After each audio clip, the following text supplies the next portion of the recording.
Pag nakasama mo, hindi ka na kailangan mag-adyo. Mag-adyo, abot na abot na eh. Basic. Ngayong araw guys, sumakyat nga pala kami sa bundok. Kasama nga pala namin itong foreigner na to. Gusto daw niya i-explore yung bundok na malapit sa amin. Kaya sinamahan namin siya sa Mount Ubabis. Ako nga pala yun guys, bagong hairstyle ko yan. What's up guys? Ito nga pala yung magdadala ng mga gamit namin. Ang pangalan niya nga pala ay Sandra. Mahihain nga pala siya sa camera. Pero malakas naman daw siya bumuhat. At dito nga pala guys, pupunta na kami sa bundok. 6 AM nga pala ng umaga yan. Ito nga pala munang foreigner ang pinasakay namin sa kabayo dahil first time niya lang daw makasakay sa kabayo. Like you're riding a bike. Balance. Yeah, Balance. we have a companion. Kita nyo naman guys, napapa-English na ako nang wala sa oras. Bali pangalawang punta na nga pala niya dito sa Pilipinas. Galing na siya dito last year. Siya nga pala ay galing sa bansang Poland. Nandito siya para magbakasyon.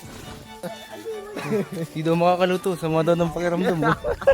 Yan nga pala si Rodgin, ayun yung pinsan kong masipag. At dito nga pala guys, medyo malayo-layo na yung aming nalakad. Pero malayo pa ang pupuntahan namin. Ako nga pala yan guys, nagpipiling vlogger.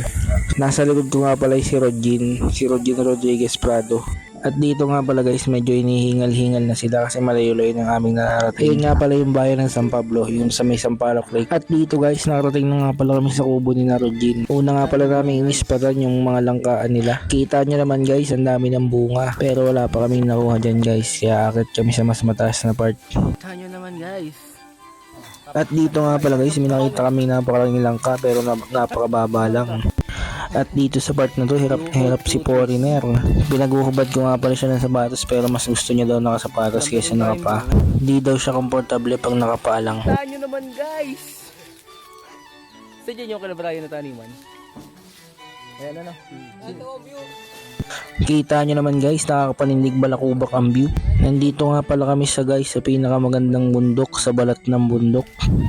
At dito guys, may nakita nga pa kaming hinog na langka. Kaso hindi pa daw to pwede kunin kasi hindi pa nabibinyagan ng mga magnanakaw. Yung mga tanim kasi nila kailangan muna magnanakaw ang mauuna bago sila. Yung ano, yung puno na tuwid yung mataas.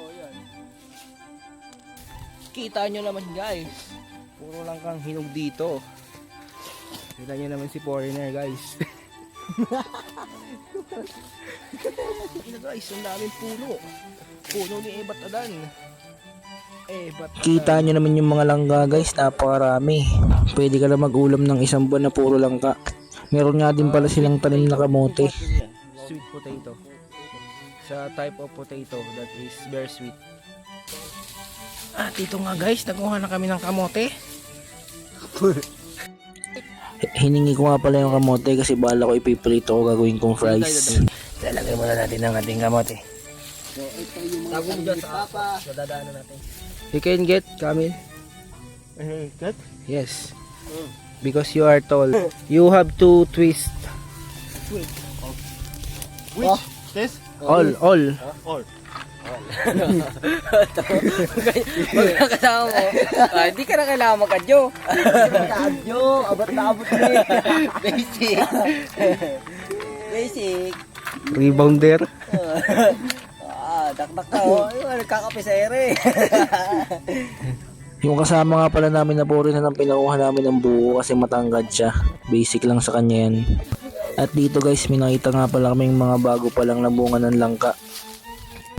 At dito guys, pinabiyak na nga pala namin yung aming mga nakuhang buko kasi uhaw na kami. Para mawala ang aming pagod. Una nga palang tumigim yung kasama namin foreigner.